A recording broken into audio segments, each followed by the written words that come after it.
Okay.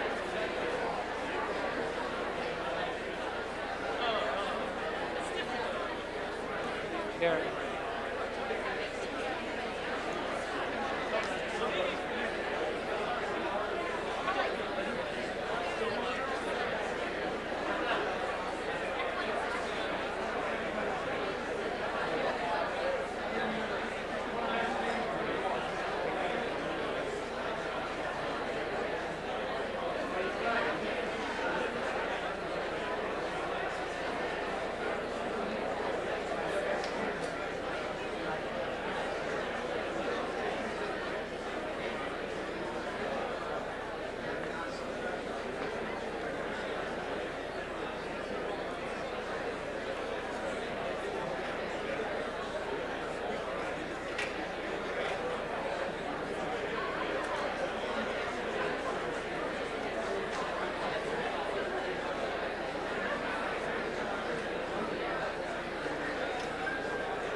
Good afternoon. I'm Joe Nye, Dean of the Kennedy School, and on behalf of the school and the Institute of Politics, it's my pleasure to welcome Secretary Rubin here this afternoon. Bob Rubin is no stranger to Cambridge or to Cambridge weather. He's a man of whom Harvard is justly proud, a summa cum laude graduate of the college in economics, and then went on to receive a law degree from Yale and also attended the London School of Economics. After that, he practiced law for several years in New York before joining Goldman Sachs, where he spent 26 years, became the chairman of Goldman Sachs. In January '93, he joined the Clinton administration as assistant to the president for economic policy, where he directed the activities of the National Economic Council. More properly, one might say that he created the National Economic Council, a new institution which, to the surprise of many, became well known as one of the most influential in Washington. The success of that institution, I think, is largely attributed to the success of Bob Rubin. Mr. Rubin was sworn in as Secretary of the Treasury on January 1995, where he has been quietly among the most influential people in determining U.S. economic policy. I can speak personally for his sense of judgment, not only because he's highly respected in Washington, but he showed remarkable wisdom and insight when he hired my son as a member of his staff. Please join me this afternoon welcoming back one of Harvard's superstars, Secretary of the Treasury, Robert Rubin.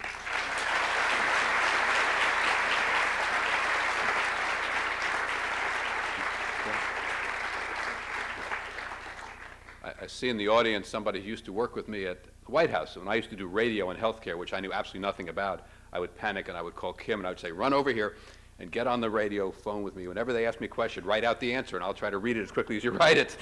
And it worked reasonably well. In any event, life is what it is. It is nice to be with you. It's funny, when anybody gives you as nice an introduction as Joe Nye just gave me, it always seems to me such a shame to interrupt them just so I can get up and speak. But in any event, it is very nice to be here. It's nice to be back in Cambridge.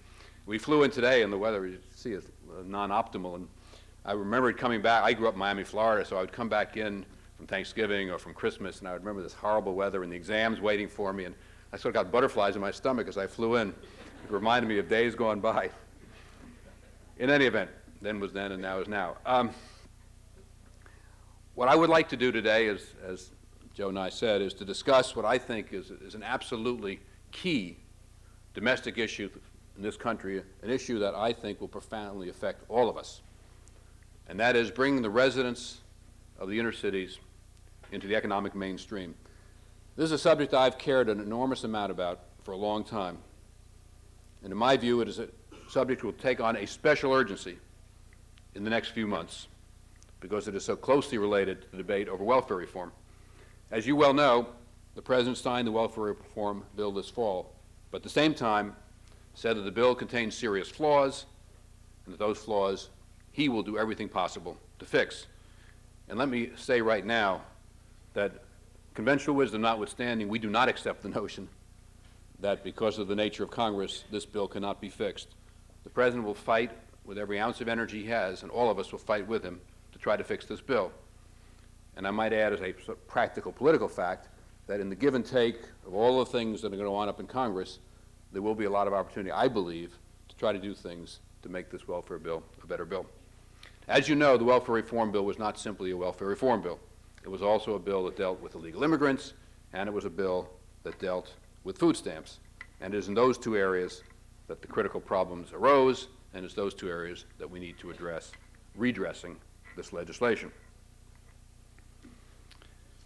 Having said that, there is a great deal more that we need to do to make welfare reform work, other than simply fixing this bill.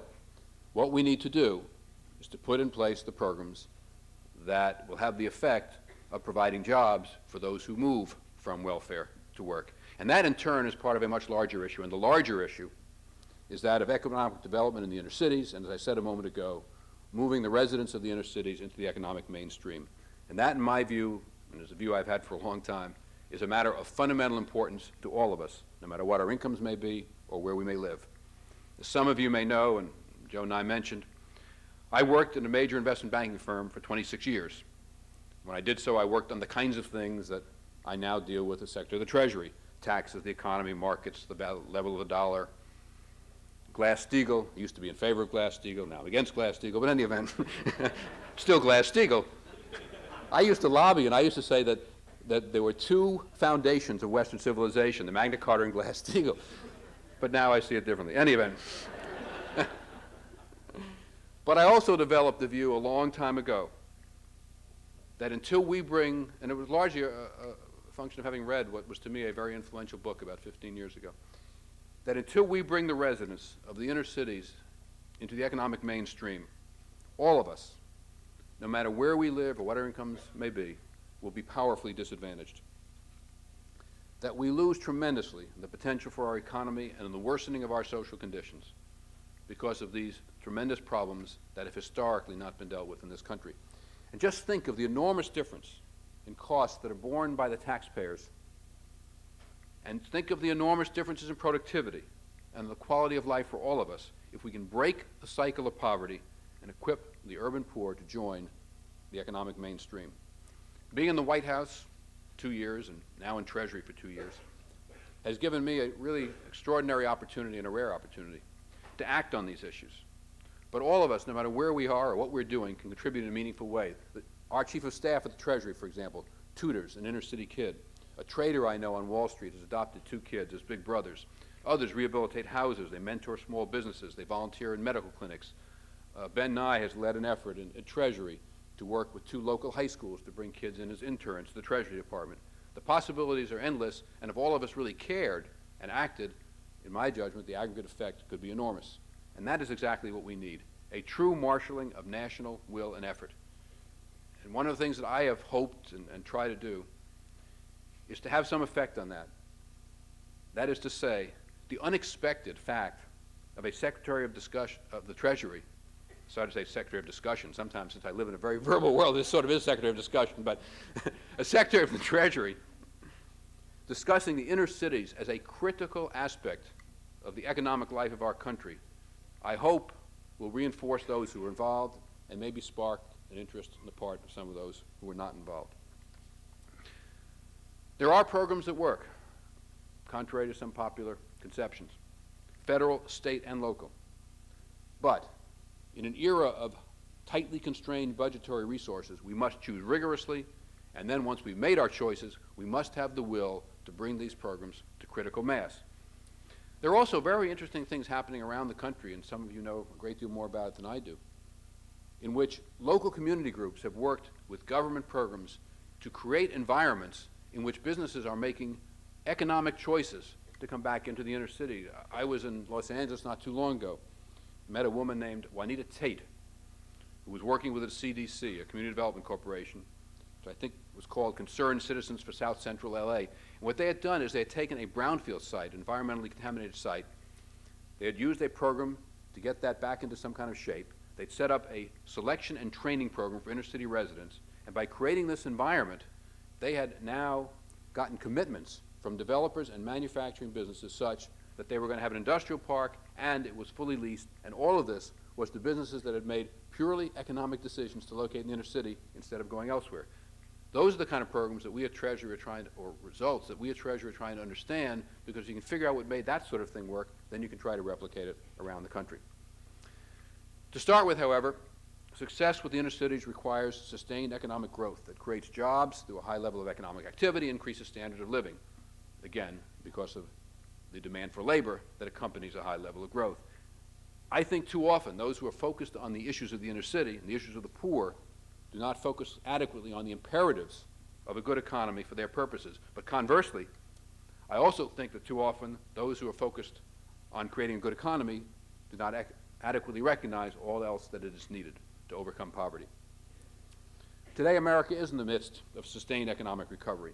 It has the best conditions we've seen in the last 30 years. Strong job creation, low unemployment, low interest rates, low inflation.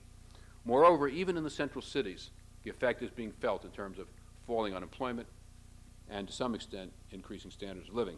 Having said all that, it is all too apparent that too many people and too many places in our inner cities are in trouble, that are not being reached, or being reached far too little, and that far too many people are still caught up in the cycle of poverty that I mentioned before. And the statistics tell us what we already know. The Committee for Economic Development, a respected business policy group, tells us that 1/3 of the nation's 100 largest cities are distressed or in danger. The OECD ranks us #1 at the top of a list of 16 industrial nations with respect to income disparity. And that same study shows that poor U.S. children are poorer than the children in most other Western industrialized nations. That is not a prescription for a healthy economy or a healthy society for any of us. These are urgent problems. With the welfare bill now law, we must even more urgently ask and answer these questions. Where will the jobs for the poor come from? How do you produce the economic conditions necessary to create them? How do you equip the poor to be job ready so they have the training and the social skills to take the jobs once you have figured out how to make the jobs available? I tend to think that the requisites for moving forward fall into 3 categories. The first, and probably most important, could be, broadly speaking, called investment in people. And that includes education and training at all levels, not only skill training, but social skill training. Head Start to adult skill and technical training. It includes decent housing, it includes health care. The second category is public safety. The President, as you know, has made this a priority with the Brady bill, the assault weapons ban, and then the program to put police back on the streets. Public safety is a precondition for economic activity. The third is access to private sector capital and other measures to create economic activity in the inner cities. This has received relatively little public attention, but is absolutely critical, in my view, to revitalizing America's distressed cities.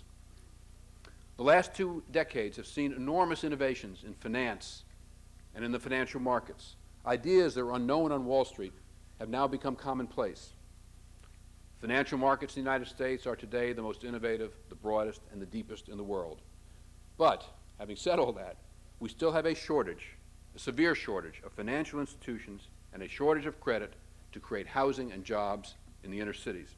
Robert Kennedy once said, and I'd like to quote, "To ignore the potential contribution of private enterprise is to fight the war on poverty with a single platoon while great armies are left to stand on the side," unquote. The Treasury Department has been deeply and energetically involved in bringing its broad-based experience with capital markets and financial services to bear on the inner city. And we have pursued action, not rhetoric, on an 8-point program which I'd like to very briefly discuss with you. Step 1 was to reform and thereby make more effective the Community Reinvestment Act, which encourages banks to provide capital throughout the community to creditworthy borrowers. After having reformed this program, we then had to fight off a serious congressional effort to eviscerate or undermine the CRA. The second step was to make the low-income housing tax credit permanent, and then to defend that credit once done against congressional efforts to eliminate the low-income housing tax credit. The third step was to follow through on the President's call in 1992 for a nationwide program of community development banks, and we have now put in place a community development bank program. We have begun the first grants to institutions around the country. I think it's an enormously promising program. We're fighting to increase the funding, and last year we had to stave off an effort, congressional effort, to defund the community development bank program. A fourth is an idea that we borrowed from abroad. The First Lady came back with this idea when she traveled to Asia, and that is to expand microenterprise lending in this country. That is very small loans to people who want to set up very small private businesses in inner cities. We think it's a very promising idea, and we're promoting this through our Community Development Bank program. The fifth is a proposed new tax incentive to clean up abandoned industrial properties in economically distressed areas, so-called Brownfield Tax Incentive. When we've asked mayors, what would you most like us to do, this has tended to be the #1 item on their list, to provide a tax incentive to put the environmentally contaminated areas in their inner cities back into productive use. We have proposed a $2 billion program. We estimate that will give us $10 billion of private leverage, and that we can resurrect 30,000 brownfield sites around the country. Sixth, we've introduced legislation for 100 new empowerment zones and enterprise communities. Let me make one comment on that program, if I may. When we started out on that program, I was discussing with Vice President, I said, I wonder how much good this is really going to do. And he said, in addition to all else, one of the things that you will see it do is you will see it draw together the various components of the communities as they apply for these grants, and it will have an enormous effect, even on the communities that lose. I was slightly skeptical. He turned out to be right, which he is sometimes. No, he's often, actually, he wants to be president, so let me say. He is often right, maybe even always right for all I know. But in any event, in this instance, he was most surely right, and that has been one of the great byproducts of this program. Seventh, something that I have personally gotten myself quite involved in, is to try to increase the involvement of the private sector in mentoring private business. It is all well and good to have access to capital. It's all well and good to try to better enable the residents of the inner cities or those who want to come into the inner cities to do business, to set up small businesses. But we all know that the failure rate in small businesses is very high under the best of circumstances. And these are not necessarily the best of circumstances. Therefore, it seemed to us that we should do is to encourage business to provide on a pro bono basis mentoring to these small businesses. There's a lot of that going on around the country. We want there to be more going on around the country. Number 8 is still very much a work in progress. I'm not sure this is something we can figure out how to do, but we have making an effort at Treasury and Commerce, a joint effort, to see if we can create secondary markets for the loans to inner cities that are on the books of public and private institutions. Because if we can do that, then we can enable these institutions to sell those loans, receive cash back, and take that cash and lend it once again into the inner cities. In other words, we can recycle the capital that is available for inner cities, and by doing so, substantially increase the available capital for inner cities. Intellectually and practically, this is a very tough challenge. We have not yet figured it out, but I have hope that in the fullness of time, we will get a program, an effective program in place. Most of these programs have been under attack by some in Congress, as I mentioned a moment ago, including efforts to eviscerate CRA and to eliminate the low-income housing tax credit, the Community Development Bank program. We have fought vigorously against those efforts and successfully. My hope is that as we go forward now, there'll be much more of an effort to reach common ground between ourselves and the Republican majority, and that as a consequence, we will move constructively on balanced budget and other areas, and the efforts to undermine these kinds of programs will be a thing of the past. In any event, I believe we must do all possible both to defend these programs and, with the programs, are working to expand them. Let me also mention a recent piece of legislation that has not attracted any attention, but it could have significant economic and social effects. Last year, Congress, in an effort to save money, ordered, and I think rightly in my view, that all federal payments except tax refunds be made electronically by 1999. However, and here's the nub of a problem, there are approximately 10 million Americans who receive Social Security, veterans, and other government checks and don't have bank accounts. So what we at Treasury have to do is to figure out how to arrange for electronic funds transfer to those 10 million people, the 10 million unbanked. If we can, many of whom, by the way, today use expensive check cashing services in order to get hold of cash, which is itself a disadvantage to them. If we can figure out a way to get them into the banking system for the first time, not only will it give them a more efficient way to cash checks and have access to other financial services, but it may also encourage people to save, to plan financially, and therefore to improve their economic life over time. It is, we think, a real opportunity to have an effect on a very large number of people in the inner city through the implementation of the electronic funds transfer legislation of last year. Let me conclude, if I may, by returning to where I began. The President, as I said, is going to be fighting to complete the job of welfare reform, to fix the critical elements of the welfare reform bill, and to implement his welfare to work jobs initiatives. And more broadly, we will all be working together in the administration to move forward on equipping the programs that equip the residents of the inner city for the economic mainstream, that improve public safety, and that increase access to capital. If you take all this together, I believe, and you bring it to critical mass, I believe it is a strategy that does give us the opportunity to make a real break from the past and truly bring the residents of America's distressed communities into the economic mainstream. These tasks are urgent, and now, when America is enjoying a durable economic recovery, is the time to address these tasks in a vigorous way. The adage is right: fix the roof when the sun is shining.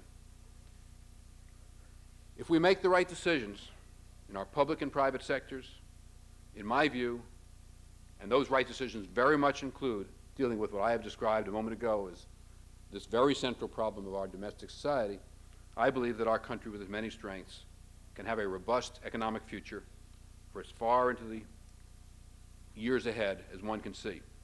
But to realize that potential, we must, for all of our sakes, band together to overcome an historical legacy, the problems of our inner cities, and to bring the residents of the inner cities into the economic mainstream. It won't be easy, it won't be quick, but it can be done, and it must be done again for the benefit of all of us. Thank you very much.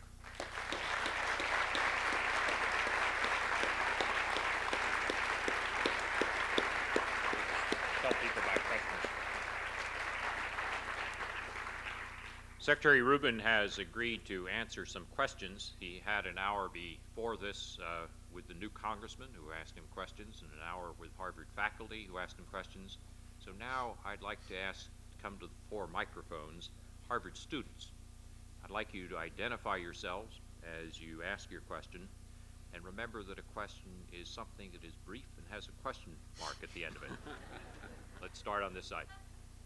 Good afternoon, Secretary Rubin. Joe and I made that comment because we met with the new members. In any event, go ahead.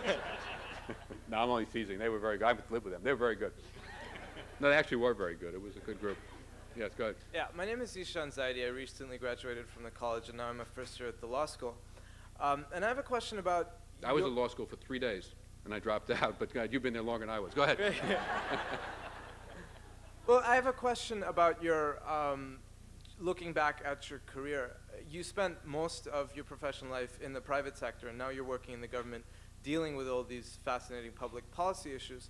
Now, for those of us who are interested in public policy and public services and those sorts of issues, what do you suggest, looking back at your own career, in the way of preparation or paths to working for?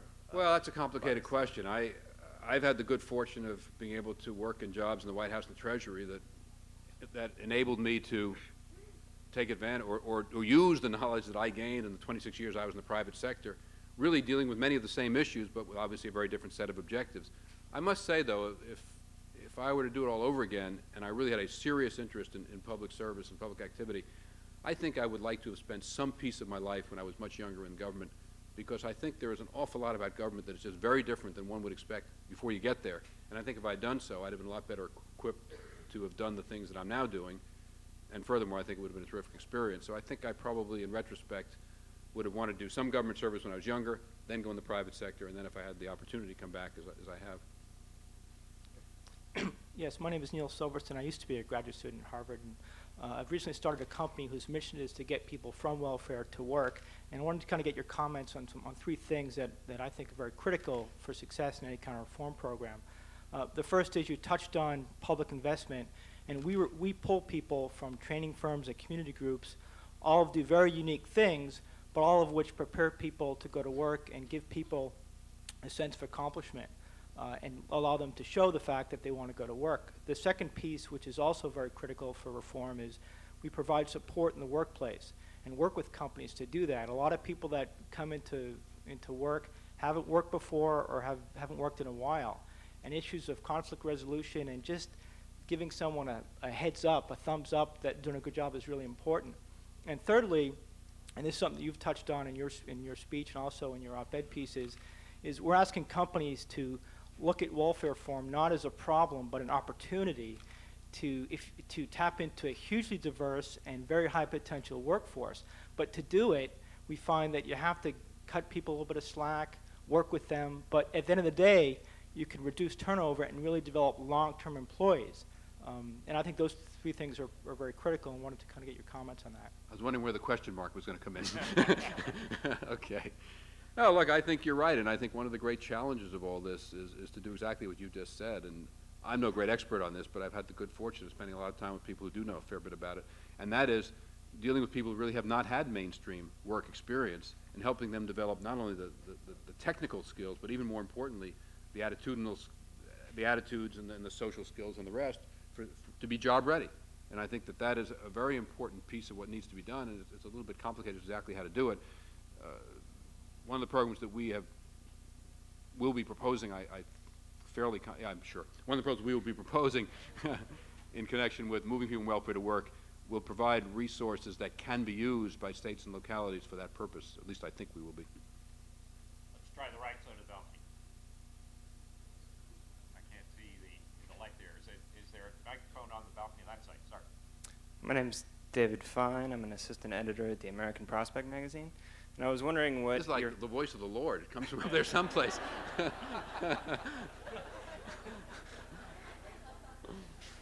I was wondering what your feelings were about the effects of our international free trade policy, specifically like China and MFN, and the effects of cheap labor abroad and the downward pressure on wages here in the United States, and specifically on the inner cities and low-income people. Do you have a point of view? No, I am a very great proponent of free trade. I believe in it. I believe it serves our purposes.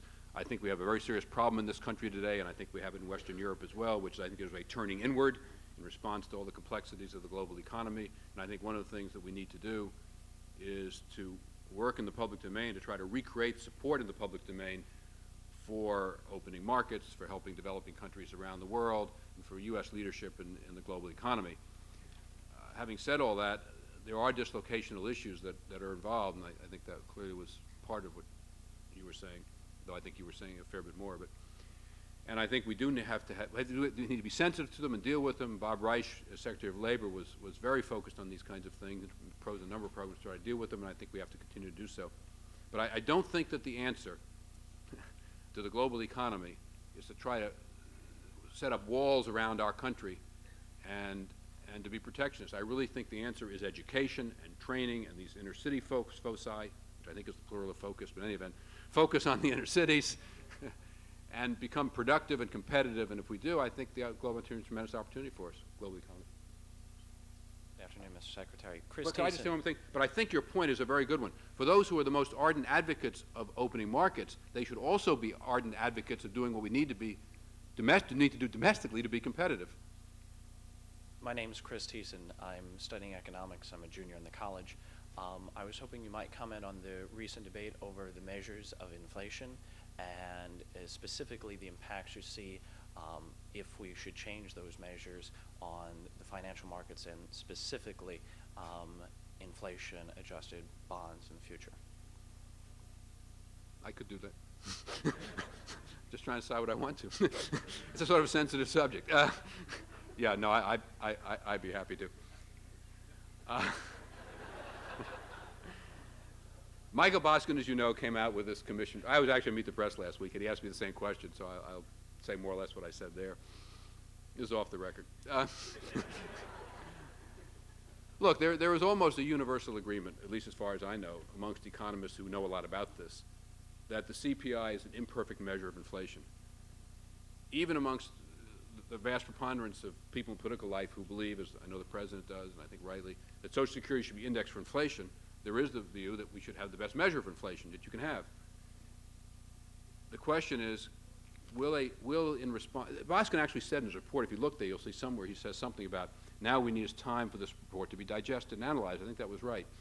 Now what we need to see is, will there be a broad-based agreement of some sort around what changes could be made in the CPI to make it a better measure of inflation? If that takes place, then it seems to me the political processes, not for political reasons, but for substantive reasons, may be able to effectuate a change so that you'll have a CPI that better reflects inflation. And I think that really ought to be our objective. But it's very difficult to get from here to there, and we'll have to see what happens. Was there a second piece? Oh, on the inflation-indexed bonds. I think inflation-indexed bonds are a very interesting idea.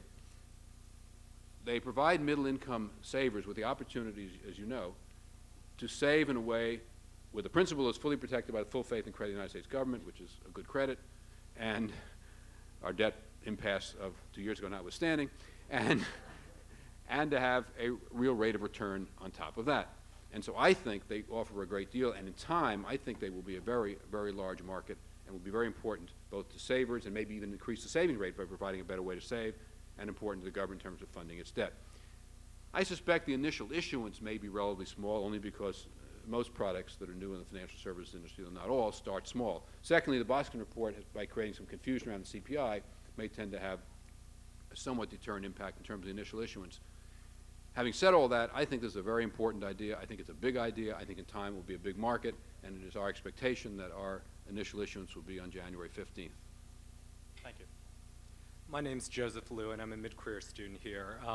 As I've been a low-income advocate for 10 years, and I think a lot of us believe that there's a real competitive advantage in the inner city for investment. But the biggest problem is, as you've said, getting capital in. And you rattled off a long list of very targeted small tax measures. I didn't rattle them off. I very carefully and articulately explained them. But in any event, you may have a slight hearing problem. But I think there are also a lot of us who feel that the single greatest weapon that the federal government has in increasing the incentives for capital to invest in all sorts of areas, including the inner city, is to reduce a general reduction in the capital gains tax rate. And we saw that in '82, that spurred a great deal of new investment into a number of industries. And I'm curious at where the administration is in looking at this option, other than these small targeted tax cuts, but looking at it generally. A generalized capital gains tax cut? Yeah. Well, that clearly is going to be a very much debated issue this year. The President, as you know, has proposed a series of middle-income tax cuts. We are going to, they will be a priority in terms of our budget efforts this year, including education tax cuts and IRA child rearing tax credit and so forth. There's a lot of interest in Congress in a capital gains tax cut, in a general capital gains tax cut. I'll give you my view. There's an awful lot that's been written about it, and a lot of the academic work, at least, suggests that the after-tax rate of return on savings seems to have relatively little effect on the savings rate. Now, if that's true, then it seems to me it follows that a capital gains tax cut might not have very much effect on savings, and if it doesn't have very much effect on savings, then it might not have very much effect on the economy. Therefore, it seems to me that there are a lot of other things you might do in the tax area that would or in general in terms of using federal resources that ought to have a higher priority. Having said that, there are others who believe very strongly in a capital gains tax cut. They share the view that you expressed and think it's an enormous incentive to economic activity. And clearly this is going to be joined in the budget debate of this year, and we will see what happens. Alfie? My name is Kim Thomas. I'm a student at the law school. You spoke primarily about access to private sector capital, and I'm wondering what you see as the proper or improper role of the private sector in human capital issues such as schooling, housing, and healthcare that you spoke of. Well, I'm not quite sure what the role of the private sector should be in improving those things in the inner city and what it shouldn't be. Well, I think there's a lot the private sector can do. I mentioned briefly in my remarks that there's a lot of volunteer activity, and if there really was a true national commitment, if people in all income segments and all parts of the country, live in the suburbs, wherever they might live, really felt, as I know I do and I suspect many of you do, that this is really a problem for all of us, not just those who live in the inner cities, and you had a marshaling of national will around this, then if you aggregated the kind of things that I talked about, I think you could really could make a substantial contribution to dealing with the problems in the inner cities. Aside from that, I think that probably the most important thing the private sector can do is to look open-mindedly at the economic opportunities and economic possibilities in the inner cities and not start with preconceptions that prevent them from becoming involved there, because if they do so, I believe that the gentleman over there said is right. There are a lot of economic advantages to being in the inner cities. And clearly, well, I shouldn't say clearly, but at least in my view, as important as rehabilitated housing and all the rest is, ultimately, we need to have economic activity that is available to the residents of the inner cities and they can become part of in order to move in the economic mainstream. I don't know if that's responsive to your question or not, but that's in a broad sense, a broad response to a broad question. Other balcony. Hello, Secretary Rubin. My name is Burke Smith. I'm a second year here at the Kennedy School. You mentioned the need to improve education in the inner cities and also the need to employ the private sector. This sort of follows off the last question, but what particular role is there for the private sector in inner city primary and secondary education? And second, what is the Clinton administration's plan to improve primary and secondary education in the inner city, given that it's difficult for them to affect inner city agendas? It is difficult to affect inner city agendas, but as you know, we enacted the Goals 2000 program, and the idea really was for the federal government to work with the states to try to create standards for for the K through 12 school systems. And I am no expert on education, but from the descriptions I've heard of it, it sounded to me like a very important part of trying to improve K through 12. A school to work legislation is something we also passed. It's basically an apprenticeship kind of an idea. There is a limited role, I think, for the federal government in the K through 12 school system, but on the other hand, there are things of the kind that I've just mentioned that we can do, and I think we need to try to do. There are those who would go further and engage in various kinds of experimentation. I am not enough of an expert on the K through 12 system to know whether those make sense or not. I've been involved recently in a discussion in the administration, something that we have not, well, we've been discussing very quietly amongst ourselves. I don't know enough to know whether it makes sense or not, but it certainly is an innovative and interesting idea. And I think that whatever the right answers may be, they're clearly focused by those who know enough about it to have real value and real input on this K through 12 system is critical in terms of where we are going to be positioned 5, 10, 15, or 20 years from now economically. Were you driving at vouchers?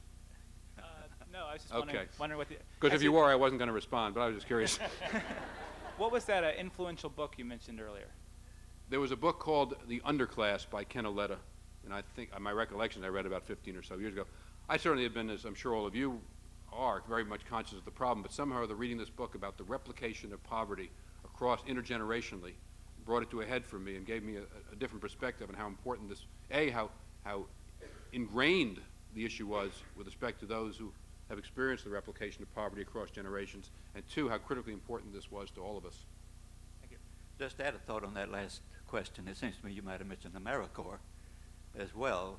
I understand they're doing some work in terms of schools in the Absolutely. National Service, which is AmeriCorps, and is something the President takes enormous pride in, is trying, in a sense, to do domestically what the Peace Corps did abroad, and one of the things they focus on are the problems in the inner cities, and also very much including the schools. My name is Jim Tipton. I lived a few blocks up from here.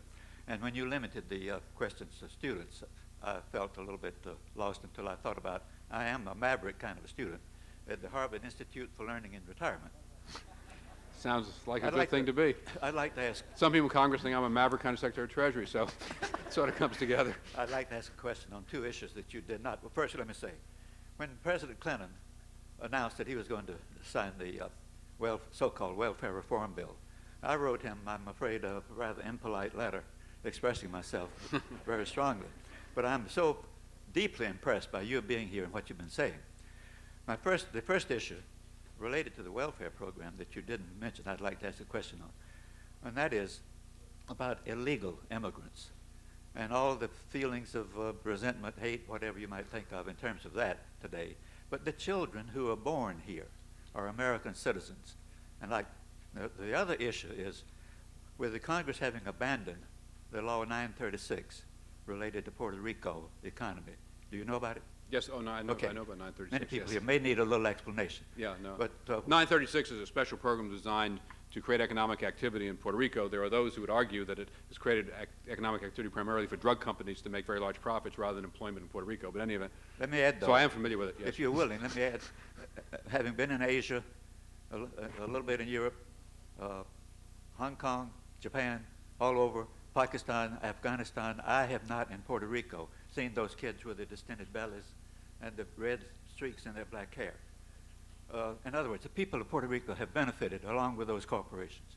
My question would be, have you thought at all, or you know people around you who have thought about, what can the government do to help put something in the place of Law 936? Well, we have actually. Our proposal, let me just say that the administration's proposal with respect to 936 was to reduce 936, but to use those same resources, not to reduce the budgetary allocation to Puerto Rico, but to use those same resources for other programs that we thought would have more beneficial effect on the people of Puerto Rico, as opposed to the companies that were utilizing 936, in our judgment, to substantially increase their profitability and create relatively little employment. Are you saying? I'm talking about the administration's proposal now. Are you saying the federal government now collect taxes from those corporations and use that tax money back in Puerto Rico? No, I'm saying where that will the resources come from? No, I'm saying that by reducing 930, I don't mean to get so technical, but you've raised the question. 936 is a tax benefit for people who do certain kinds of business in Puerto Rico, and in our judgment, it did not create much employment effect, and so we thought we should reduce the benefit to the companies that are there, and by virtue of the money thereby saved by the federal government, take those resources and use them for other purposes in Puerto Rico. I won't resist. Hi, my name's Ken Pontarelli. I'm at the business school. A more general question. I'm wondering if you can compare your management and leadership style at Goldman Sachs as compared to what you do now at the Treasury, and just talk a little bit about how you've changed it all, or Oh, I've changed. I've gotten a lot older. yeah, what other challenges you sort of faced in managing an organization in the public sector versus the private sector? You know, I have no intentions when I finish what I'm doing, and this is a serious comment, I have no intention of writing books, I have no intention of writing sort of, tell-it-all kind of things. But one thing I have thought about is writing an art. I did spend 26 years in the private sector, and I did wind up as co-senior partner of one of the biggest financial institutions in the world. And now I'm whatever I am. So it did seem to me that it would be kind of interesting to write a piece on management in the private sector as I experienced it, management in the public sector as I've experienced, try to compare the two. There are a lot of differences in the constraints in the public sector, partly because of law and partly because everything is done in a fishbowl with respect to the media, and partly because everything that you do managerially in the public sector is subject to the processes of Congress and hearings and all sorts of things is a very, very different environment in which to manage. But you know, when you get finished with it all, I think that there is, the most important thing probably is the commonality, not the differences. And the commonality is you're dealing with human beings and human nature. And basically, if you can somehow or other make the effective sociology, I don't know, I'm using the word a little bit loosely, but the sociology of your institution work, if you can create a situation in which people want to work together, create a situation in which people really will put out 100% effort all the time, then you'll have an effective organization, whether private or public sector. And doing that is really, even though the incentives may be different, the structures may be different, the constraints may be different, doing so is ultimately dealing with human nature, and that is the same whether you're dealing with the public or the private sector. I would add to that, Bob, that when you're ready to write that book, let me know, and we'll invite you to the Kennedy School. Well, we'll see what kind of fees you have and what kind of fees others have.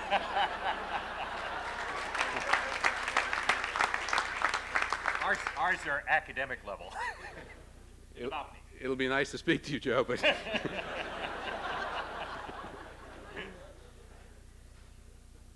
Hi, Secretary Rubin. My name's Dan Silverman. I'm a second-year student here at the Kennedy School. Community development financial institutions and practitioners there are looking at methods for helping low-income people build savings, in particular an instrument called Individual Development Account, structured savings plan with incentives for savings similar to a 401k or an IRA, but aimed at low-income people. If you're familiar with the idea, do you know if the administration has a position on the support of individual development accounts and whether Treasury in particular is going to take any action on it in the near future? I am not familiar with the idea, but I've just written it down, and I will find out, and then also find out whether we should take an interest in it. But you know, I mentioned in my remarks this question of the 10 million unbanked. That's something you might want to take a look at, because if in fact we can develop a way to provide them with banking involvement and banking service, bring them into the banking system for the first time, that may be a way to institutionalize for those 10 million unbanked the idea of saving, and to actually inculcate a habit of saving that could do the same sort of thing that you're talking about. But I will take a look at this. I'm not familiar with it. Thank you. Other balcony. Hi, Bongwen Kim, mid-career at the Kennedy School. I'm very encouraged on your emphasis and targeting on inner-city economic development. I work for a nonprofit community development corporation in Los Angeles, working in the aftermath of the Los Angeles civil unrest. Studies after that human catastrophe showed that the riot-impacted areas alone in Los Angeles needed the equivalent of $6 billion in investment to maintain just parity with the county average.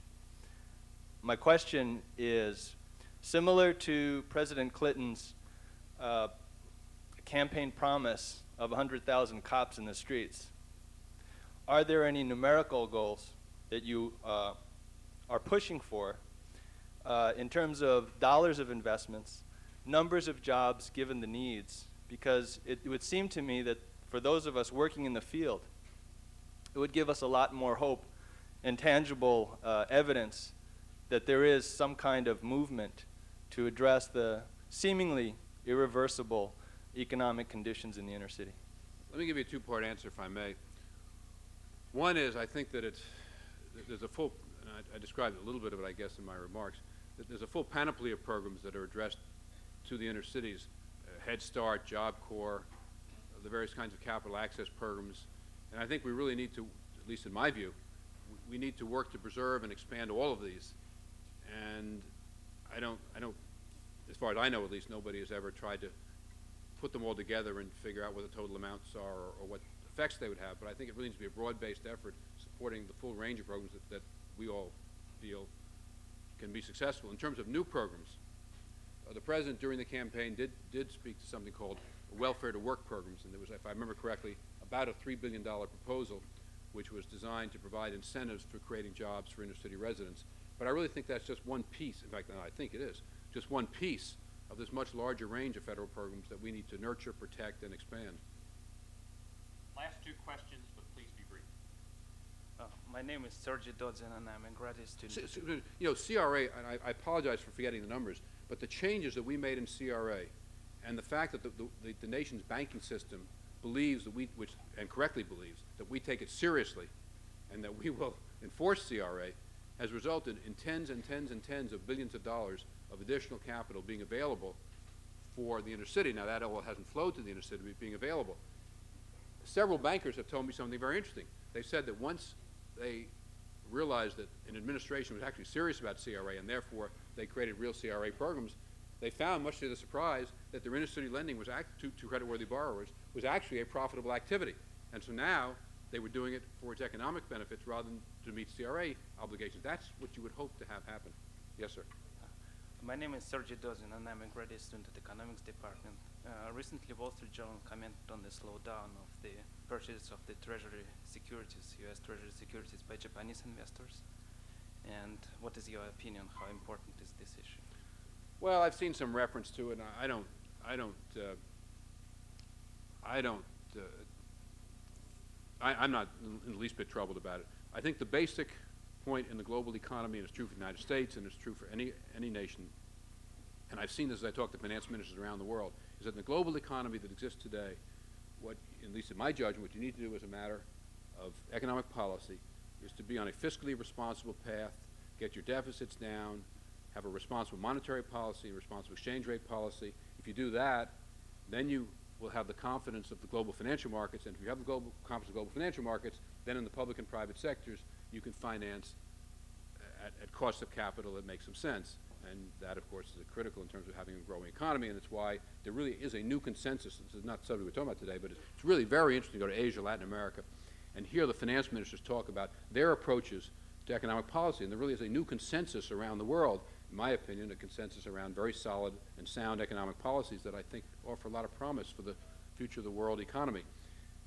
If there's less Japanese buying because of reasons that are particular to Japan or whatever reasons, I don't think that should be the least concern to us. I think the only thing that we need to focus on is, are we going to have the kinds of policies that will cause the global economy to have confidence in our securities and in our economy? And as long as that's the case, then both the private and public sector should be able to fund on an attractive basis. Last question. Thank you for coming. My name is Deborah Gittin, and I'm a second-year student both at the Kennedy School and the law school.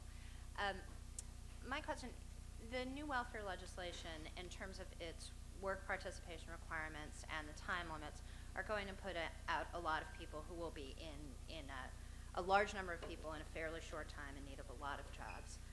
You've made it clear that you see part of Treasury's responsibility as promoting a robust economy in general, and also talked a little bit about employment and training. To what extent do you think the federal government should be involved in looking at creating specific jobs and placing people specifically in specific jobs, and does Treasury have a part in that? I think it's a very good and very complicated question. Where we are at the present time is to propose incentives for others to create jobs. I think the question that you're raising is, should there be something that is more, it sounds like you're raising the question of a more direct role than incentives for others to create jobs. It has been our view, I think rightly our view, the administration's view, that what we ought to do is to use an incentive, rather than try to do so ourselves, we ought to use incentive programs and try to accomplish the creation of jobs primarily through the private sector, but also to some extent through state and local governments.